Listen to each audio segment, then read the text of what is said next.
Fala pessoal, aqui é o Bruno Passos e bem-vindo ao Passos Nerds. Chegou recentemente ao Netflix uma bela oportunidade para você dar um excelente passo nerd cinematográfico com o filme Melhor é Impossível. Melhor é Impossível é um filme de 1997, escrito e dirigido por James L. Brooks, escrito também pelo Mark Andrews, e estrela Jack Nicholson, Helen Hunt e Greg Kinnear nos três papéis principais. No papel que lhe rendeu o Oscar, Jack Nicholson interpreta Melvin Dahl, um escritor de famosos best-sellers em Nova York. E o personagem dele tem TOC, transtorno obsessivo compulsivo. Mas não é no nível pequeno, esse cara tem TOC. Quando ele caminha pela rua ou por qualquer lugar, ele não pisa nas linhas do chão, nas rachaduras das calçadas. Desse jeito, ó, entrando no elevador. Sim, sim, sim, sim, imagina. Quando ele chega em casa para trancar a porta, ele gira 5 vezes a tranca até ficar trancada. Assim, ó. 1, 2, 3, 4, 5. E aí ele se dava por satisfeito. Para acender a luz, ele também aperta 5 vezes o interruptor até que ela fique acesa. Tem uma cena que dá pra ver na casa dele que ele tem potes com M&M separados por cores. Ele também tem fobia de germes, então ele não gosta de encostar em ninguém quando ele tá caminhando na rua, ele fica desviando de todo mundo.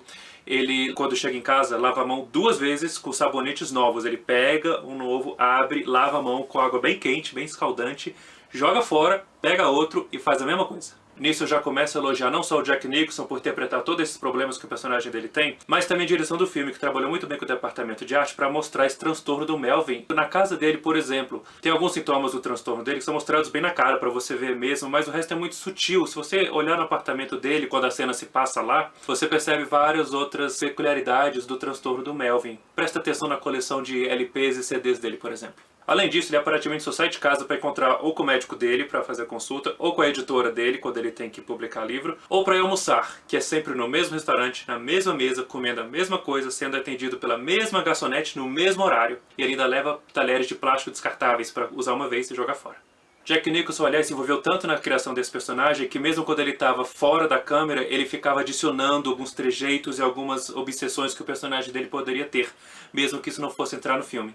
O Melvin é um cara extremamente grosso e mal educado e tem menor receio em ofender alguém. Ele é racista, ele é homofóbico e ele não perde uma chance de ofender principalmente o vizinho gay dele, que é o Simon. Ele solta umas ofensas horrivelmente preconceituosas. Inclusive, o Jack Nicholson tinha medo que ninguém queria ver esse filme porque ele tinha medo que todo mundo ia rejeitar o personagem dele por ele ser tão horrível e tão grosseiro. A Helen Hunt interpreta Carol Connolly, que é a garçonete que atende o Melvin toda vez que ele vai no restaurante e parece a única pessoa que consegue tolerar ele em algum nível. E ela é mãe de um garoto, uma criança pequena, que tem problemas severos de asma e ela não tem ninguém para ajudar ela além da própria mãe dela. E o roteiro do filme aborda essa questão da doença do filho da Carol de maneira brilhante. Ele não fica explicando a todo momento o que está acontecendo com o filho dela. Ao invés disso, ele mostra, por poucas situações e diálogos muito bem colocados,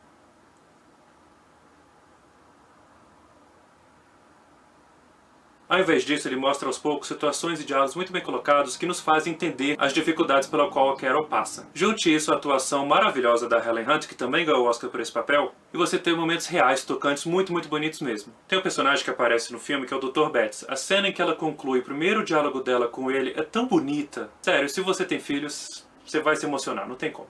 É uma cena simples e muito bem feita. Um exemplo excelente do roteiro que é muito bom nesse filme. Isso é coisa de direção boa também, porque a sutileza da reação dela é coisa de um diretor e de uma atriz muito bem sintonizados para a coisa funcionar bem.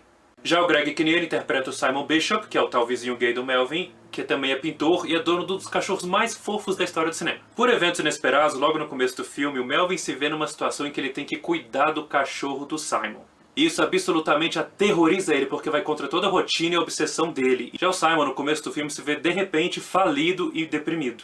E ao se ver no fundo do poço, ele precisa aprender a se reerguer, a se impor, a enfrentar fantasmas que estavam na vida dele desde sempre, a se reconectar com as coisas que inspiram ele. E essas 3 jornadas acabam se encontrando, se cruzando, se misturando. E os 3 personagens juntos acabam indiretamente, ou diretamente em alguns casos, ajudando uns aos outros a evoluírem, a superarem todas as dificuldades que eles têm, a melhorarem como pessoas. Por mais que o cachorro é que tenha iniciado as mudanças no Melvin, é pela Carol que ele continua tentando mudar.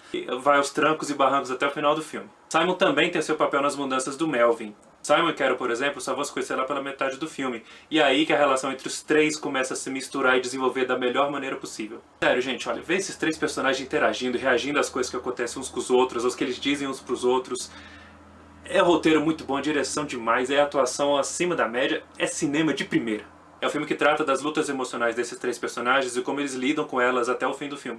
É um filme que lida com o poder da compaixão e como ela pode mudar uma pessoa. É um filme sobre mudanças e como elas não são fáceis, elas não são rápidas. Elas precisam de muito trabalho, dedicação e boa vontade. E que nós, seres humanos, somos capazes sim de nos melhorar e somos mais capazes ainda de despertar algo bom nos outros. É um filme que diz, apesar do título, que melhor é possível sim. O filme só chama Melhor é Possível por causa de uma fala do Melvin numa cena lá. A conclusão do filme me agradou bastante, porque ela não deixa tudo resolvido como se fosse um final feliz. Deixa tudo apenas bem encaminhado. Eu acho que deixa tudo mais real, não apelar para aquele final mega feliz que Hollywood adora, que tudo se resolve magicamente, tudo termina bem pra caramba. O que não quer dizer que o final é triste, hein? E não é só o roteiro que é fantástico não, a química entre esses três atores é fantástica. Se não fosse por eles, esse roteiro não rendia metade do que ele podia render. Greg Kinnear, aliás, era repórter e acabou se revelando um grande ator. Ele foi indicado a melhor ator coadjuvante por esse filme, não ganhou, mas mereceu a indicação. E você pode ver ele em vários outros filmes, como Mensagem Pra Você e Pequena Miss Sunshine. Já adianto que recomendo esses dois também. Outra coisa que se destaca nesse filme é a trilha sonora do Hans Zimmer. Primeiro que Hans Zimmer já fez inúmeras trilhas sonoras memoráveis, você conhece algumas e nem sabe, e ele com certeza botou seu nome na história do cinema. E a trilha desse filme é tão perfeita, encaixa tudo tão bem, dá o tom tão certo pra todas as cenas. E ajuda a fazer uma coisa que eu tô percebendo aqui, que do jeito que eu tô falando parece que esse filme é um dramalhão, e não. Ele é mais pra comédia até. E a trilha ajuda muito a tocar você no clima certo pra você acompanhar essa história, sem esse clima de drama, mas numa comédia que até é leve, mas muito significativa, porque você acompanha três jornadas incríveis de três seres humanos. O roteiro e a direção também te levam pra perceber que esse filme não é um dramalhão, que é uma boa comédia, aliás. Com falas bem escritas, muito bem colocadas e muito bem entregues por esses três atores, você acaba rindo em vários momentos, você acaba torcendo pra todos eles conseguirem superar seus problemas. Um bom exemplo de tudo isso, quando você vê o filme, perceba as mudanças sutis no Melvin ao longo do filme. Perceba como ele vai mudando o jeito em que ele se porta perante as pessoas, o jeito em que ele lida com as obsessões dele do toque, inclusive até na escolha de palavras dele. Presta atenção na cena em que a Carol tenta ler uma carta, a cena em que o Melvin faz um elogio, a cena em que o Simon levanta... Eu não vou falar aqui, senão eu vou falar todas as cenas, porque todas as cenas são boas, esse filme é muito bom. E a ideia aqui é recomendar o filme, não contar ele todo pra vocês. Fica aqui então, pessoal, a dica de uma experiência cinematográfica sensacional, como poucos filmes podem oferecer pra vocês. Essa foi a dica de hoje, pessoal. Aproveitem que esse filme tá na Netflix e não deixem de assistir, porque ó, melhor que esse filme, poucos possíveis. Você já ouviu falar nesse filme, Melhor é Impossível? Ficou com vontade de assistir? Comenta ali, curte aí e não deixe de se inscrever aqui, ó!